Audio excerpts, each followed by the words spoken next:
Le Da Fresh Morning, c'est 104.5 tonnes de bonne humeur. Tous les matins sur Urban FM. La meilleure radio de la capitale. La meilleure radio de la capitale. Vous êtes sur les 104.5 Urban FM, la station Urban, et on est avec Jean-Paul. Bonjour. Comment tu vas ce matin? Ça va très bien. Tu as le moral? Oh, oui, j'ai le moral.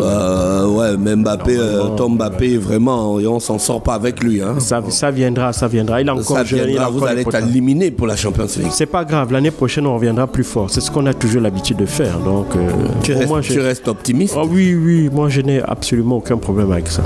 Tu considères que c'est le sport? On n'est pas le plus grand club du monde pour rien. Hein. On traverse des hauts et des bas. Tiens, City qui écrasait tout sur son passage. Vous voyez donc comment City est en train de se chercher cette année. Ouais. Ils sont dans une situation pire que la nôtre.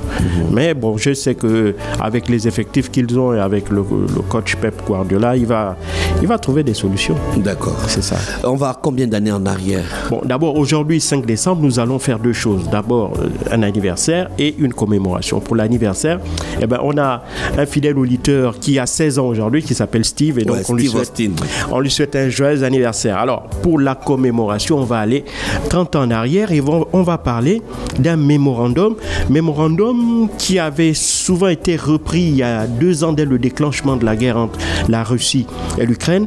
On va parler notamment du mémorandum de Budapest. Alors, en réalité, s'il ne s'agit pas d'un seul mémorandum, il s'agit de 3 mémorandums. On parle des mémorandums de Budapest, mais celui qui concerne l'Ukraine est souvent celui que les Occidentaux et particulièrement l'Ukraine de Volodymyr Zelensky avaient brandi dès le déclenchement des hostilités par la Russie le 24 février 2022, arguant que la Russie avait violé justement son accord. Bon, d'abord, il faut que les auditeurs comprennent qu'un mémorandum en droit, c'est un texte qui n'a aucune valeur juridique contraignante. C'est juste un document qui permet de situer le fait que les négociateurs, lors des discussions, sont parvenus à des points de convergence. Et dans le mémorandum, on fixe ces points de convergence-là. Donc, le brandir comme étant une violation d'un point de vue juridique, ça n'a pas son pesant d'or. Mais d'un point de vue historique, ça permet de comprendre comment on en est arrivé là. Il faut savoir déjà que le 25 décembre 1991, l'Union des républiques socialistes soviétiques, donc l'Union soviétique, s'effondre. Et donc, il y a une inquiétude qui s'empare de l'humanité concernant justement l'arsenal nucléaire soviétique. Il faut savoir que durant la guerre froide, l'URSS a disséminé ses armes nucléaires un peu partout, mais particulièrement à l'intérieur de 4 États. On a notamment la Russie, le Kazakhstan, l'Ukraine et la Biélorussie.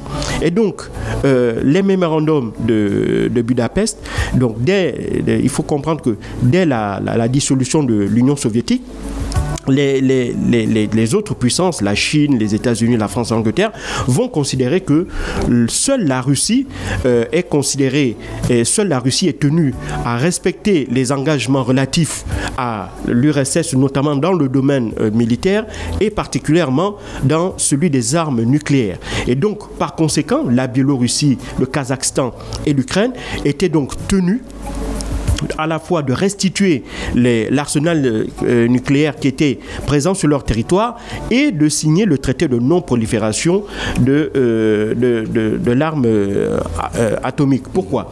Parce que, évidemment, lorsque l'Union soviétique s'effondre, les Américains en particulier ne voulaient pas voir le nombre de pays détenteurs de l'arme atomique augmenter. Parce qu'en réalité, ce qui aurait dû être fait, c'est que le Kazakhstan, la Biélorussie et l'Ukraine étant devenus des États indépendants, ils auraient donc dû, en toute souveraineté, garder cet arsenal nucléaire hérité de l'ère soviétique.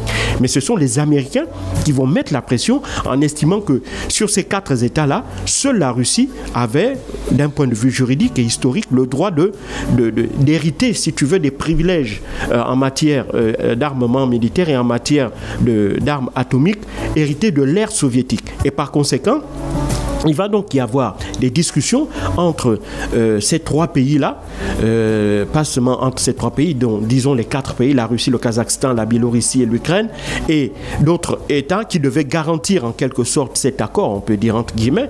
Donc on avait évidemment le Royaume-Uni et la Chine qui vont venir évidemment s'ajouter aux États-Unis lors de ces négociations-là. Il faut savoir que la France viendra par la suite rejoindre l'accord, mais ce sera après la signature des mémorandums de Budapest. Et donc, que disaient précisément ces mémorandums-là? Alors, les mémorandums disaient que ces trois États, donc le Kazakhstan, la Biélorussie et l'Ukraine, devaient transférer à la Russie tout l'arsenal nucléaire qui était en possession, qui était en possession sur leur territoire. Il faut savoir pour l'Ukraine, qui est le pays qui nous intéresse, c'est que l'Ukraine, par exemple, avait 171 missiles balistiques sur son territoire et plus de 1500 têtes nucléaires. Donc ça veut dire qu'ils avaient quand même un arsenal considérable. Et par conséquent, en échange du transfert de cet arsenal vers la Russie, ces trois États devaient signer le traité de non-prolifération d'armes nucléaires et ils devaient, en contrepartie, bénéficier d'une reconnaissance de la souveraineté de leurs États, des autres États, donc les autres puissances présentes, dont la Russie, concernant leurs limites, donc la reconnaissance de la souveraineté de ces États, la reconnaissance de leurs limites, de leurs frontières, la reconnaissance de leur indépendance. Et donc, et ça, évidemment, c'était justement c'était la contrepartie. Et donc, il faut savoir que pour le Kazakhstan et pour la Biélorussie, il ne va pas y avoir de souci. Les deux pays vont accepter immédiatement de valider cet accord, sauf que pour l'Ukraine, l'Ukraine va plutôt exiger que pour signer ce mémorandum-là, elle va demander à ce qu'elle bénéficie d'un coup de pouce financier. Et donc, c'est ces négociations-là concernant le coup de pouce financier que l'Ukraine réclamait, qui va un peu prolonger les discussions, qui vont les prolonger jusqu'en 1994, parce que les discussions avaient commencé en 1992. Et donc, ces discussions vont encore prendre 2 années supplémentaires jusqu'au 5 décembre 1994, où ces trois mémorandums-là vont être signés à Budapest, en Hongrie, en présence, comme je l'ai dit, des représentants de la Russie. À l'époque, c'était Boris Eltsine. La représentante de l'Ukraine, c'était à l'époque Leonid Kuchma, qui était le premier président de l'Ukraine indépendante. On avait le Royaume-Uni, qui était représenté par son premier ministre d'alors, John Major, qui avait remplacé Margaret Thatcher. Et pour les États-Unis, on avait le président Bill Clinton. Et donc, ça, la signature de ces 3 mémorandums-là ayant été faite, immédiatement pour ce qui concerne le Kazakhstan et le Kazakhstan et la Biélorussie, ces mémorandums vont être validés par leurs parlements respectifs. L'Ukraine, ça prendra un peu plus de temps, je crois, en 2095 ou 96.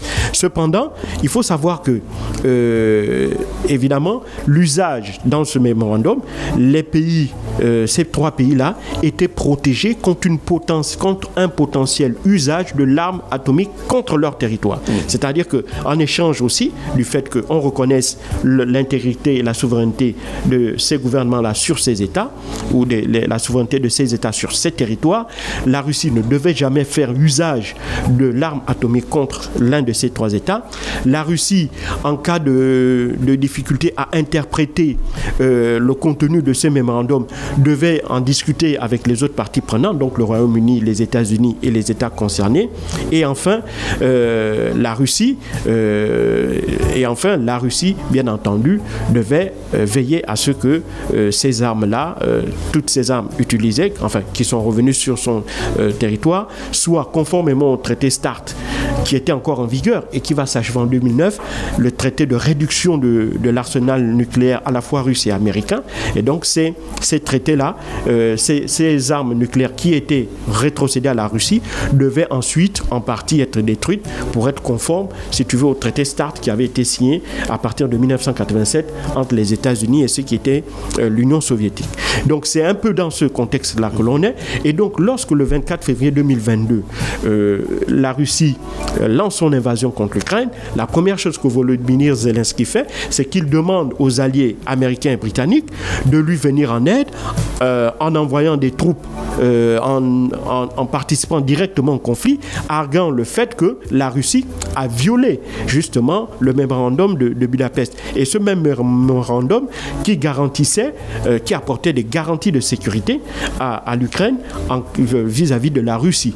Et c'est la raison pour laquelle aussi, lorsque l'on se retrouve dans la position qui est celle de maintenant, à savoir que même si on sait que d'un point de vue militaire, la Russie est mieux placée que l'Ukraine et qu'avec l'arrivée certaine de Donald Trump et son engagement à stopper et sa volonté de stopper la guerre en Ukraine, il est clair que ils vont très certainement déclencher des négociations.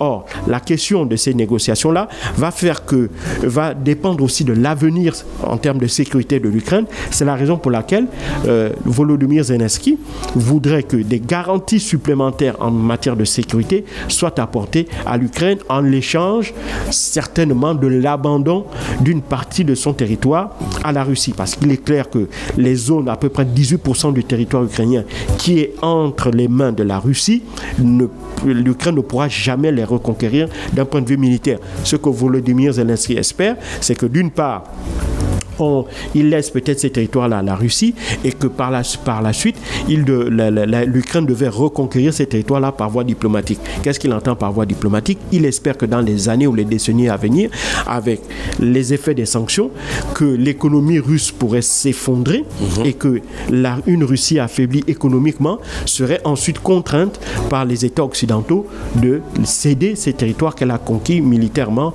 le 24 avril 2022. Donc c'est un peu ça la stratégie, mais il faut bien comprendre que les États-Unis et le Royaume-Uni ne sont pas intervenus directement dans le conflit qui oppose l'Ukraine à la Russie, du simple fait que dans ce mémorandum-là, d'abord, ce n'est pas un accord juridique, ce n'est pas un accord qui a des effets juridiques contraignants, donc les parties prenantes ne sont pas obligées de les respecter stricto sensu, et deuxièmement, les États-Unis ont donc décidé avec le Royaume-Uni d'apporter un soutien militaire en armes, en équipement et en armes, et aussi on le sait en renseignement, parce que la plupart par exemple les missiles longue portée utilisés par les Ukrainiens sont guidés par des satellites américains. Donc on voit bien qu'il y a un soutien qui est très important de la part des États-Unis et du Royaume-Uni, puisque les Ukrainiens utilisent aussi des missiles de longue portée britanniques. Donc tout ça fait que